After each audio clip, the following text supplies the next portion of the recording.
Good afternoon, everyone. Good afternoon, everyone. Welcome to the Digital Opportunities for Educational Publishing session. Hello. So we'll wait maybe for half a minute or so whilst people are logging in. We're expecting quite a few people today. Thank you very much for joining us in today. 92 sign-ups, which is great. I think it shows that the topic is definitely of interest.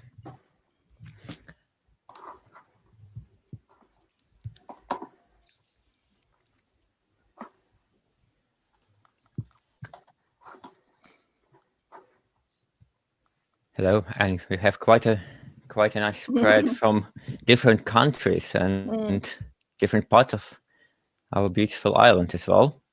Fantastic. All right, so shall we start? As I said, it's our session today is called Digital Opportunities for Educational Publishing. It's part of the SoA Home Festival.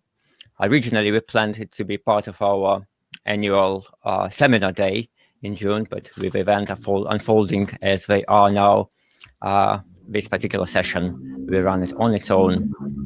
The event is free, as you all know, but if you feel like supporting people, supporting writers who are in need, the Society offers emergency fund, which helps our fellow writers in financial difficulty. And if you follow the link above the chat box, you can contribute there. So thank you very much for those who are already doing that. So today's session will be 45 minutes long. We have 3 experts today, and I will introduce them in due course. My name is Ignaty Dyakov. I am a chair of the Educational Writers Group,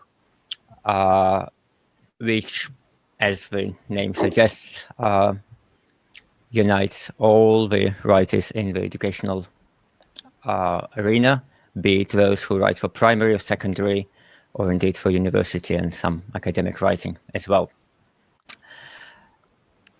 The schedule for today will be 3 short presentations by our speakers, and then there are 2 questions which we've received in advance, and I will ask each of our speakers to offer their suggestions or ideas in a way of responding to these 2 questions. But in the meantime, please do send your questions, comments, ideas in the chat. Bryony, who is just now behind the scenes, she will be monitoring the chat and she will forward me the questions and comments so that we can attend to them after intros by our experts. So without any further ado, I'm giving the floor to Ian. Ian Eagleton is the director of the Reading Realm. He's a resource writer and he also teaches in a primary school part-time. Ian, over to you. Thank you very much. Good afternoon, everyone. So yes, my name's Ian Eagleton. I've been a primary school teacher for about 12 or 13 years. I'm also a resource writer part-time, and I also do a bit of teaching as well part-time still, just to keep my hand in and keep things ticking over. What I'm here today to talk to you about is something that I've been developing for the last 4 years now, which is called the Reading Realm, the Reading Realm iPad app, which is aimed for children and can be used in schools, classes and at home as well. Wonderfully technologically, I'm literally going to just go like this so that you can see the iPad and see what I'm talking about as I go through things. So this is the Reading Realm iPad app. As I say, it's been about 4 years in development. It started really from my experiences of teaching and teaching reading to children. I was tasked by the governors to do some research into digital technology and iPads about 5 or 6 years ago. And and was involved in various projects looking at how iPads can be used in the classroom. And I thought, wouldn't it be wonderful to put together my own iPad app for children to engage them and infuse them in reading. So this is the reading realm. This is the landing page as you enter. You always get a reading challenge at the bottom. And as you press enter, you're taken into our bookshelf. We have around 200 books in there at the moment that we're adding to constantly.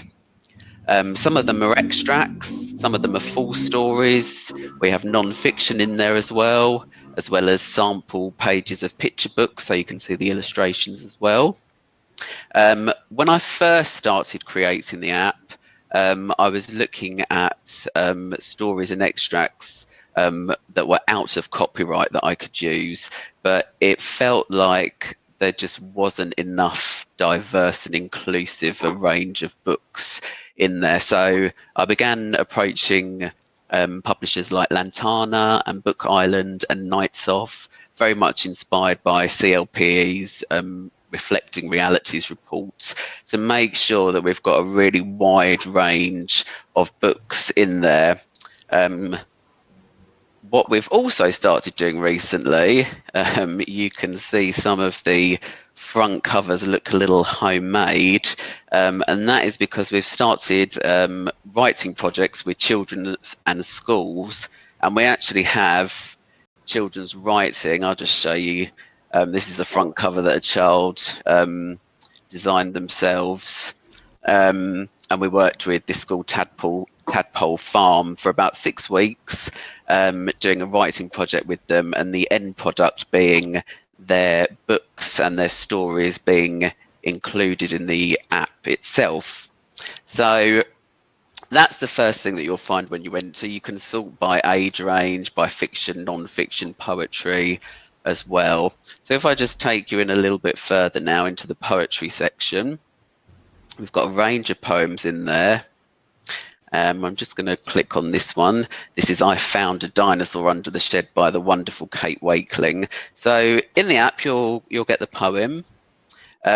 We also have in there, which is really lovely, lots of the poets and authors, when I was talking to them, gave up a lot of their time to actually talk about the poem or the extract. So we have some interviews in there as well.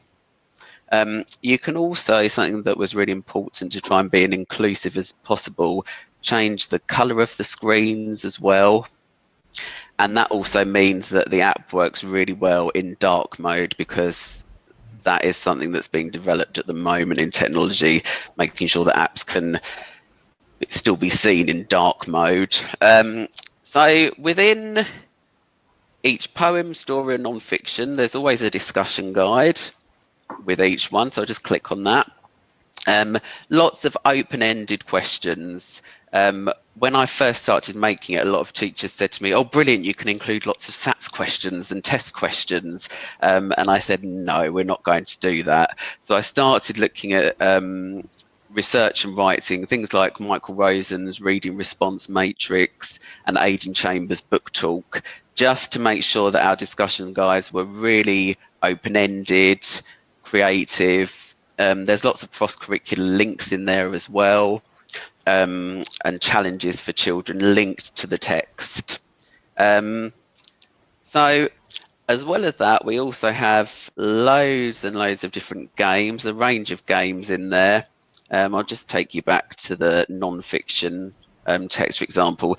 We've been working with some authors and poets recently to have some original work written. So this is one of our new non-fiction texts.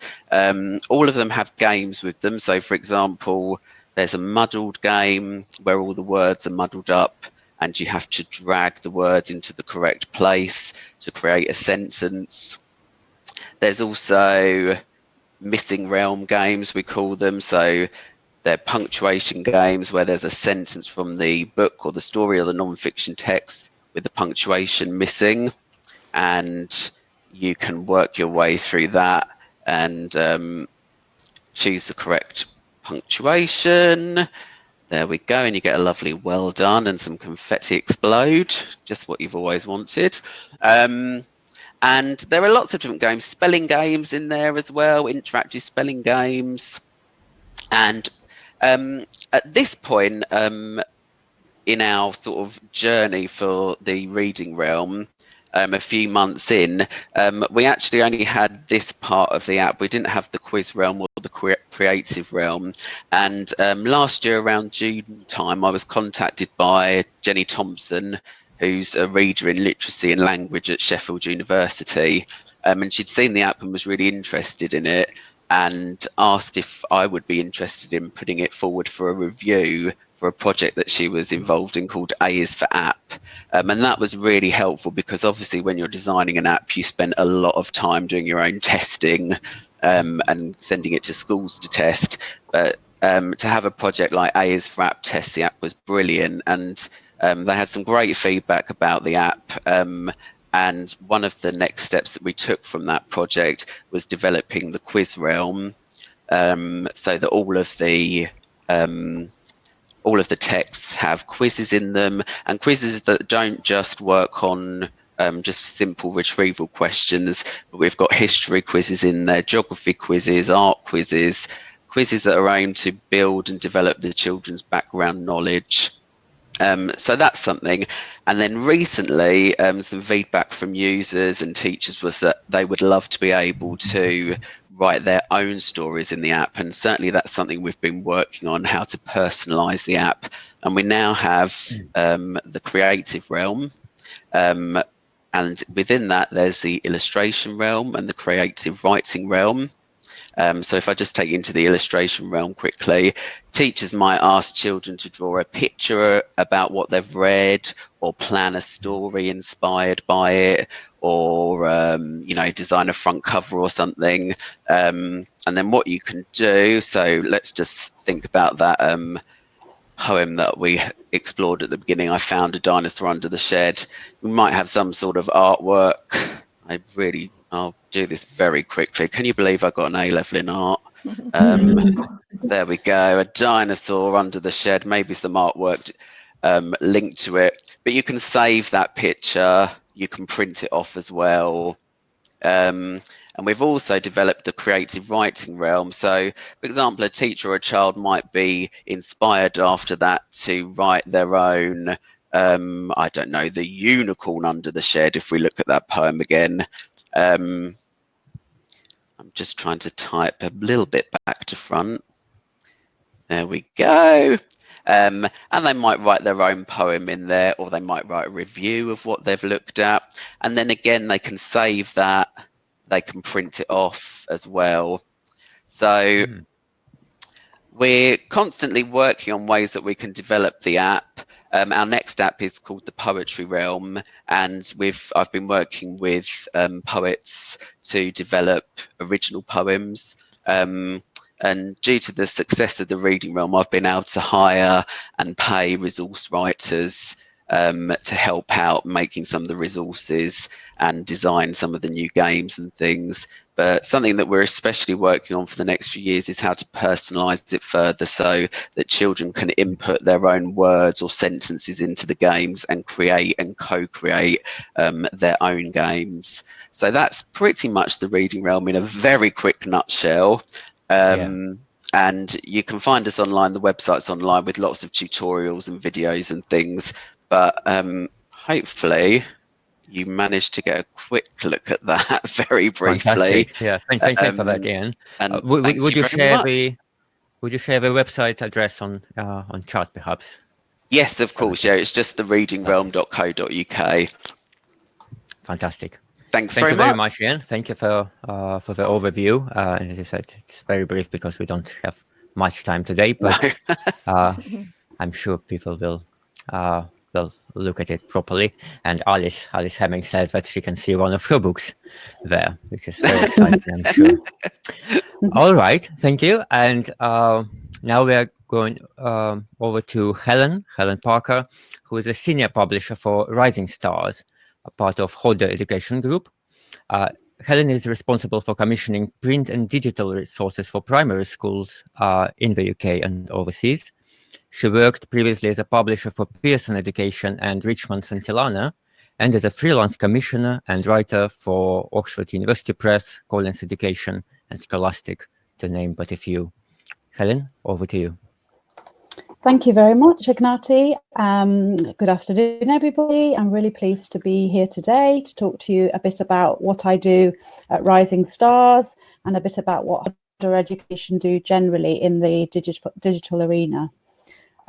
So my role within Rising Stars is mostly focused on literacy, and my big project for the last 5 years has been Reading Planet, which is a relatively new major reading scheme for primary schools. We now have 500 print books in the series across reception, Key Stage 1 and Key Stage 2. And one of the exciting parts of working on Reading Planet was creating the online library to accompany the series, which contains all of the books from print, and we've digitized them and created them in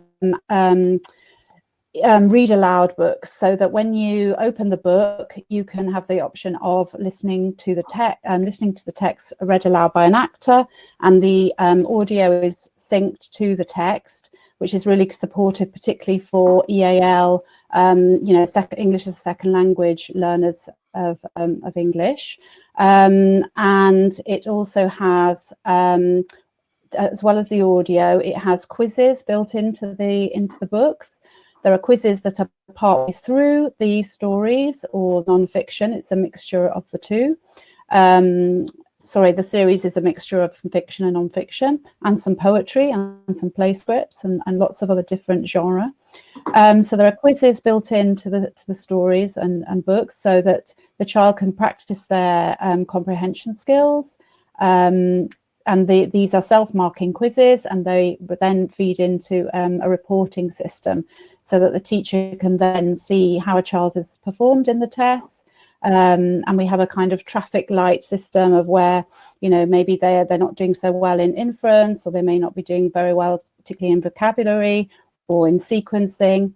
Unlike Ian's app, ours is quite tied to the national curriculum. It's very much aimed for use in schools for to support the teaching of reading, so that children can learn with engagement, to practice the skills that they will need in tests and so on.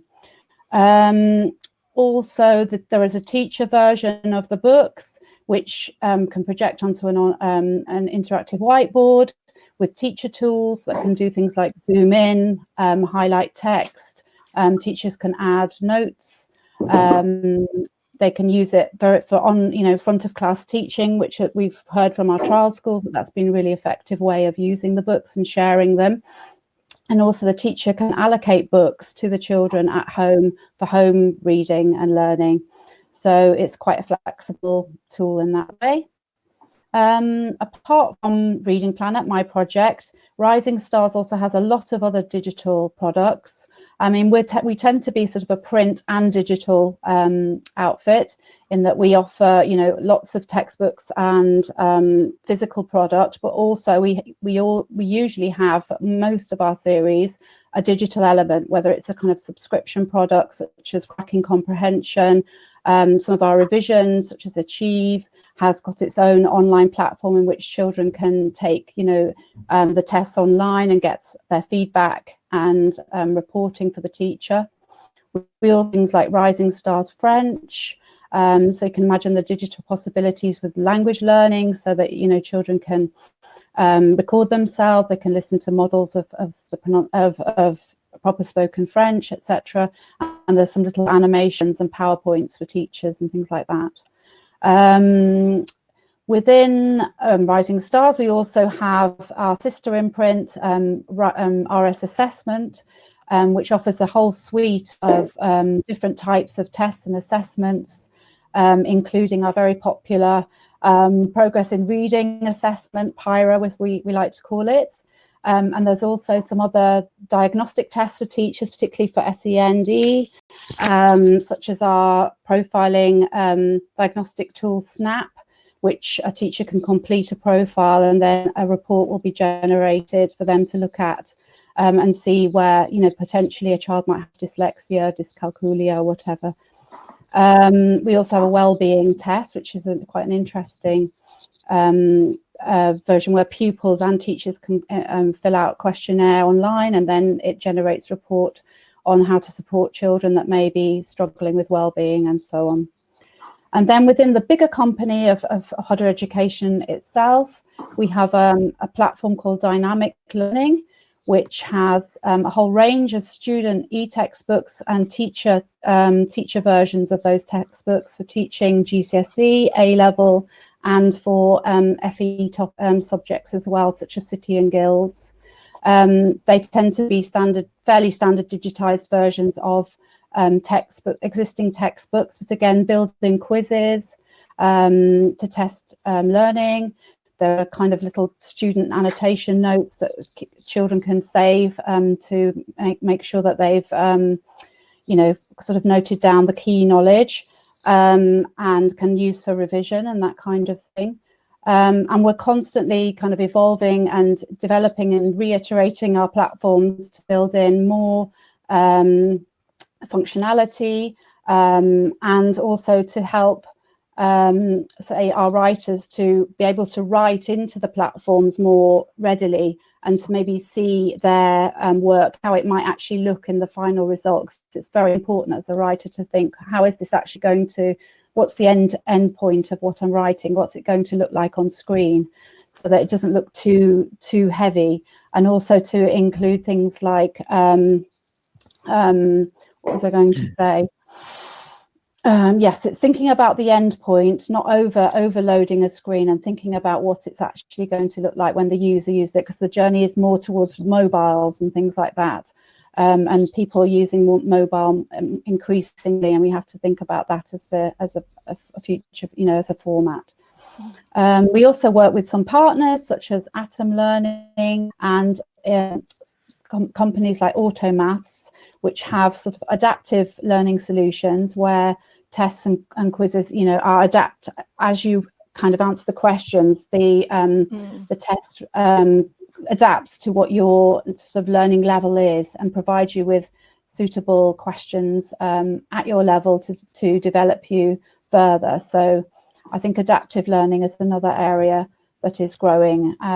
Sort of that it's more to do with personalization of learning, isn't it, really? Yes. Okay, I think that's all I have to say for now. Thank you, Helen. Thank you very much. Yes, and I'm sure there will be questions for you later on. We have Danielle Bourdet here saying that she wrote for you. Hello, for Rising Stars French. Yes, I think the French. Yes, so it's exciting to see that in the audience we have that people. she's there. Fantastic. Lovely. All right, so it's now over to Nikki Gamble. Nikki has 35 years of teaching experience at all levels, secondary, primary, and university. Nikki is now the director of Just Imagine, an organization that seeks to promote reading, writing, and oracy through high-quality literature. Nikki still works extensively in schools in the UK and internationally. She's a published author and winner of UKLA Academic Book Award. And at the moment, she is working on her doctoral research investigating humor and children's reading. Nikki, over to you. Thank you so much. And can I just say thank you for two really fascinating presentations there. I was really interested in the can't even get my words out today, democratization of reading and writing from Ian's work. And it's really good to hear about what big publishers are doing from Helen. We have 4 products that I'm going to talk about really briefly. But before we do that, I wanted to share some key questions that we use to kind of guide the development of the products that we create for schools. So I'm going to share you, hopefully the slide share will work. It does, hooray. So I wanted to start with 3 key questions. They're questions that we ask ourselves when we're developing any product, and I guess they'd be the kinds of things you're thinking about too. The first one is whether we as educators should be promoting digital reading. The second one is whether some forms of digital reading and by extension writing are better than others. And the third is what the implications are for education writers and publishers, because clearly that's what most of the people attending today do. So to just give a few insights, and they literally, please forgive me because they're going to be very brief and my research references are not going to be given in full, but if anybody wants to know, I'm more than happy to send them afterwards. To begin with, I just want to say that when I talk about educators, I'm talking here about teachers, about librarians, about education writers, and about educational publishers as well. We are all educators. And should we be promoting digital reading? Well, what does the research tell us?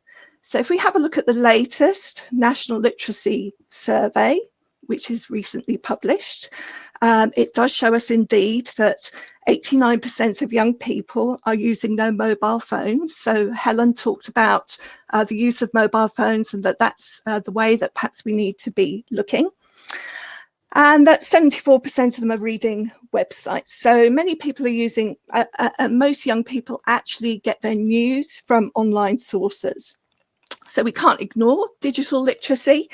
And one of our roles, I think, as educators is to develop the tools that develop the critical engagement with that.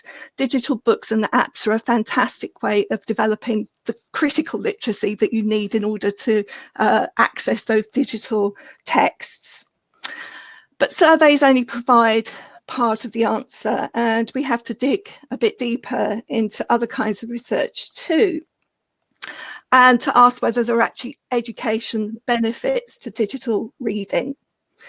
So I'm going to talk very briefly about early reading and say that there is evidence that digital books can support the development of early reading skills, the concepts of print, word knowledge, phonic knowledge, and that the multimodality, the audio, the visual, the animation, are really beneficial.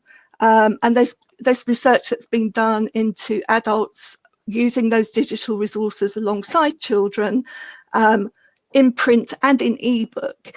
And the resource that comes out most strongly in that research is that the ebook with its animations, etc., plus the adult support is actually more beneficial than a print book or indeed an ebook without that adult support. So that's just one aspect of the early reading. However, a caution, and that is when we look at deeper reading. The research at the moment, and there's still much to be learnt, but the research is showing that digital reading is less beneficial than traditional print.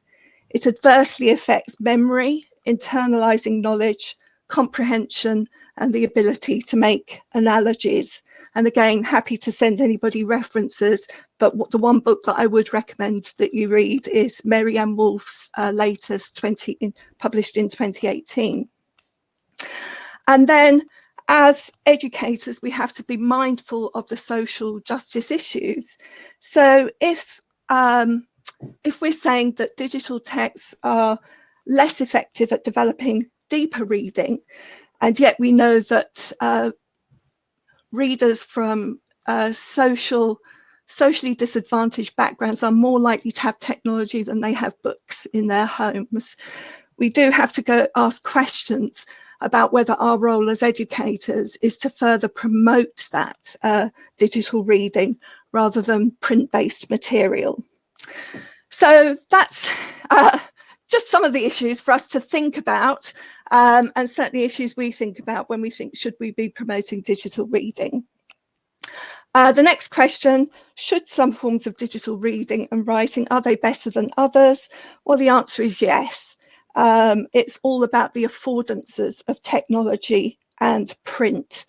I'd like to, again, I'm going to cut this very short and just say to have a look at a fantastic digital book. If you haven't already downloaded it, do have a look at David Wiesner's Spot, which you can get hold of on the App Store, because it's not trying to be a book in digital form. It is a digital book.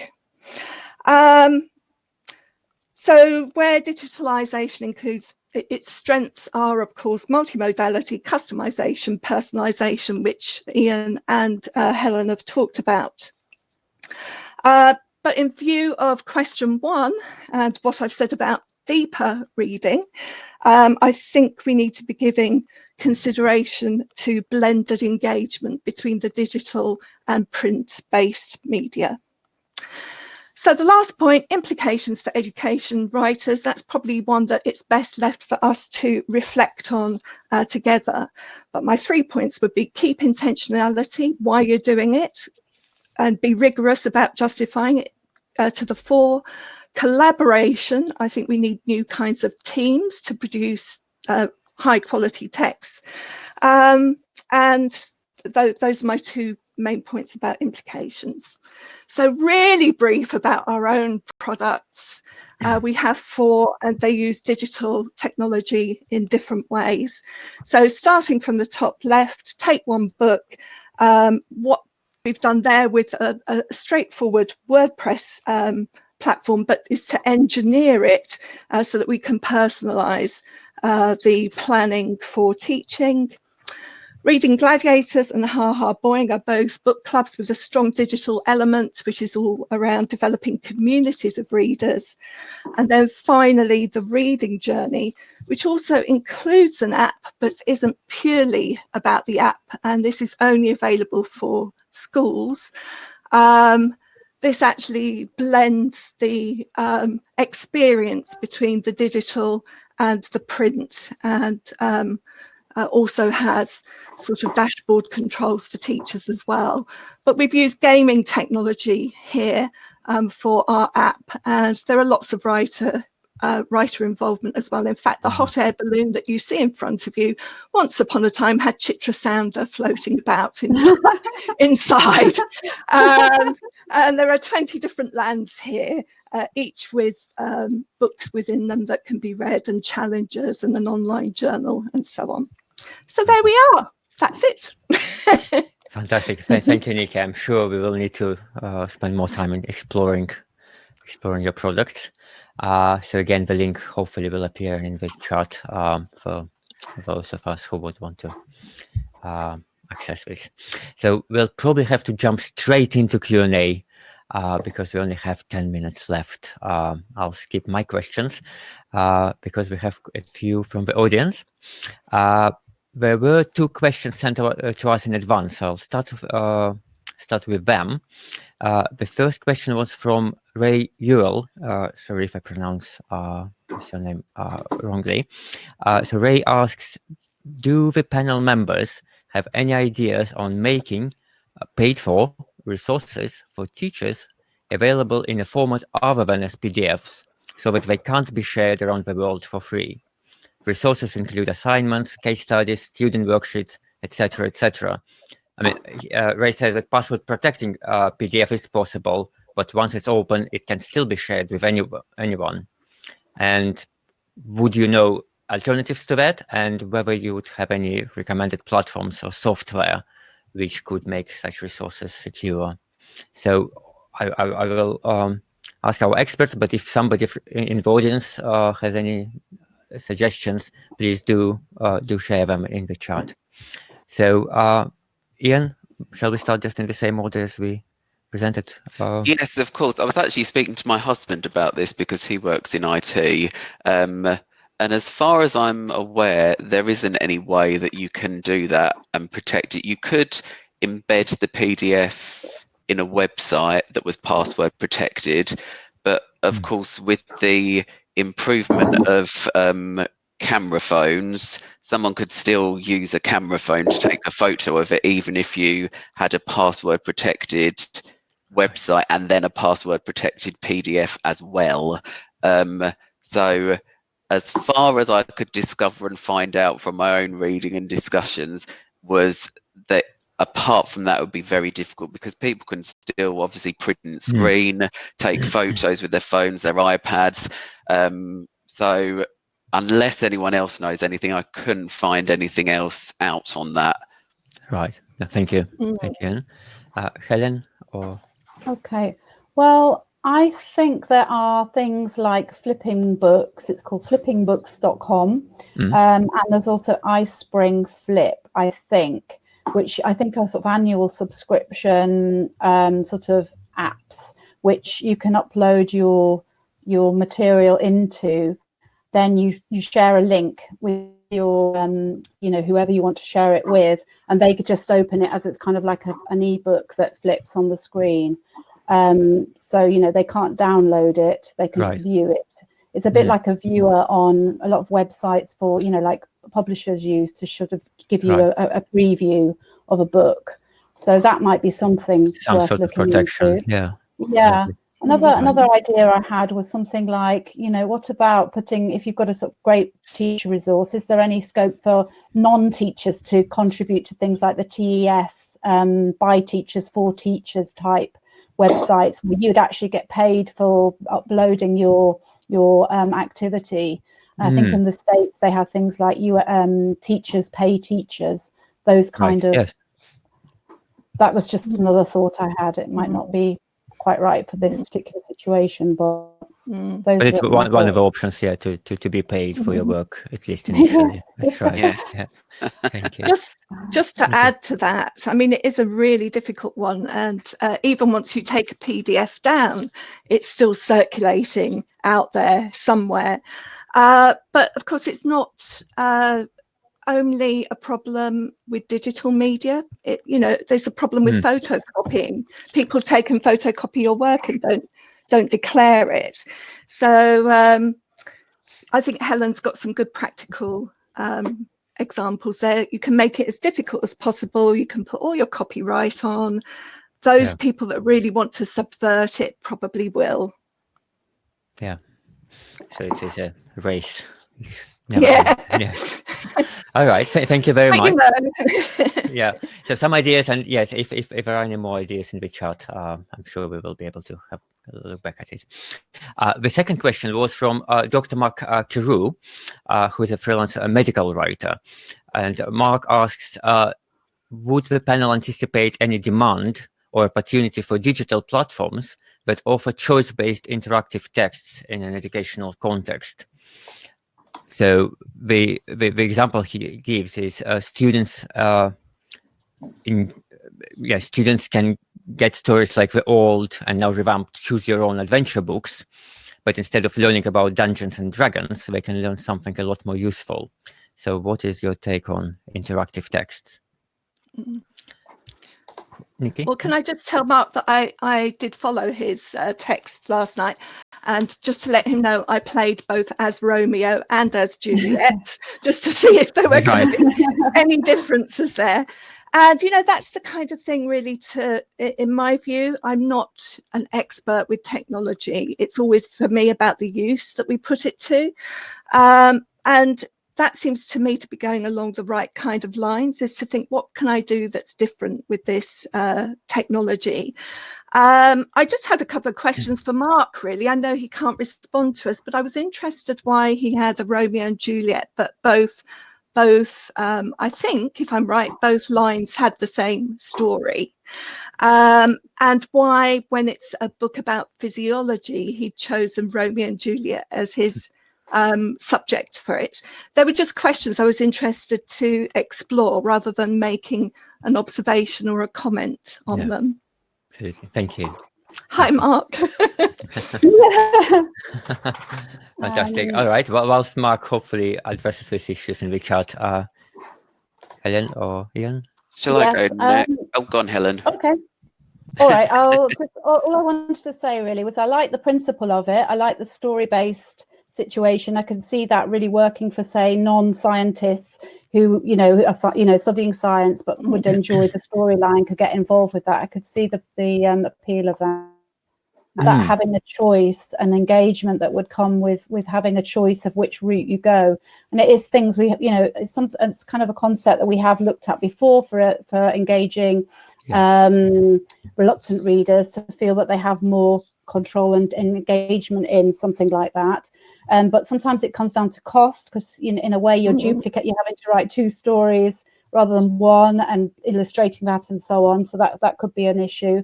But I think if you get a clear proposition there and maybe worked with, I don't know, a techie startup or something like that to create something that was a bit more kind of clear in its proposition, I could see that potentially working. Yeah. Okay, thank you. Ian? Yes, so there were a couple of things that sprung to mind for me.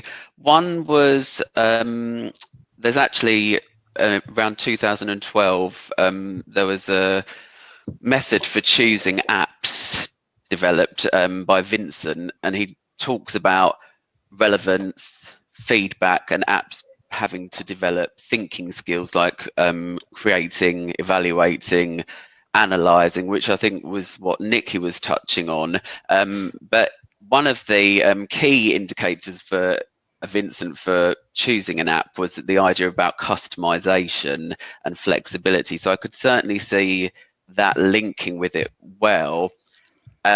However, the other thing that I was thinking about with those stories, and I actually had to go at the Romeo and Juliet one as well, and I found myself very quickly skim reading it to go to the interactive element. And there was a study in 2017 by Sonia Brunsmeyer and Annika Kolb, and they talk about how on one side of digital technology, the games and the puzzles can support the understanding and the comprehension.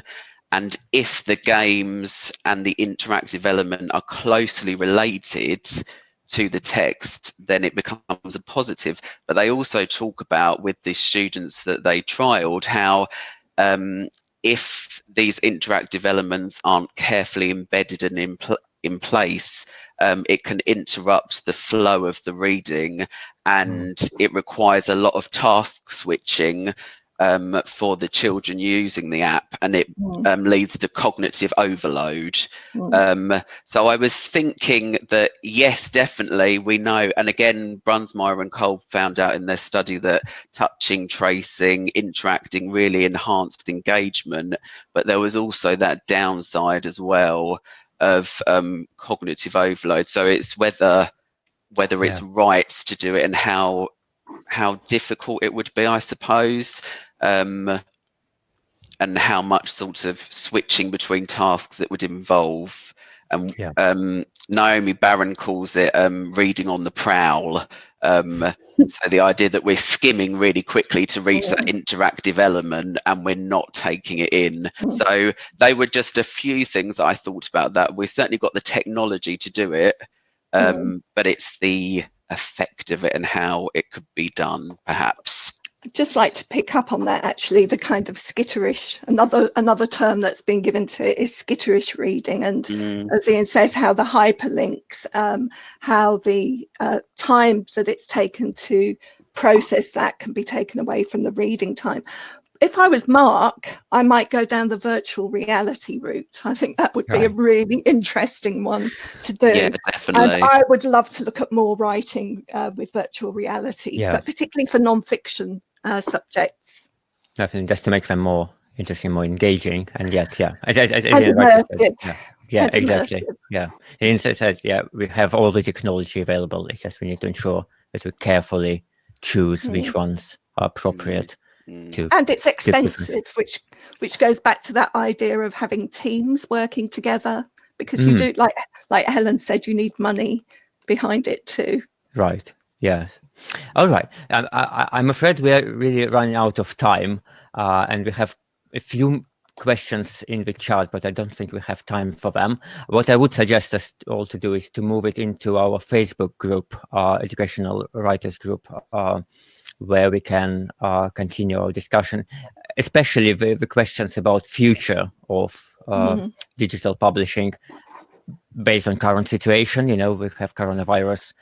How does it affect the future? Whether there will be a different dynamic between digital and print publishing, and then of course the questions of how expensive it is, whether one person, one writer can do something, or whether they really have to go through publishers, and whether publishers are receptive the idea of meeting writers. So shall we move it to Facebook? In real life, we would probably move it over to coffee break and continue discussing it there. But virtually, it's really hard to do. Thank you, everyone, for being with us today. Thank you, Ian, Helen, Nikki. Thank you very much for your contributions. There are plenty of thank yous in the chat, which means that definitely some ideas at least were welcome and brought us some food for thought. Just as a reminder, our session today was part of SoA at Home Festival, which will run until July. Events are free, but if you can afford to donate a few pounds to the Authors Emergency Fund, please do so following the link in the chat. Tomorrow, we have an afternoon tea, our traditional Thursday afternoon tea with Roger McGough. So you can book your slot on the events page on the SoA website. Again, these events are all free. They are going to be recorded, so you can watch them on Vimeo and YouTube channel for the SoA. Thank you again for participation. Sorry for not being able to ask all the questions which we got in the chat, but I think definitely a lot of food for thought. Thank you, everyone. Thanks, Ignaty. Bye, everybody. Thank you very much. Bye. Take care. Bye.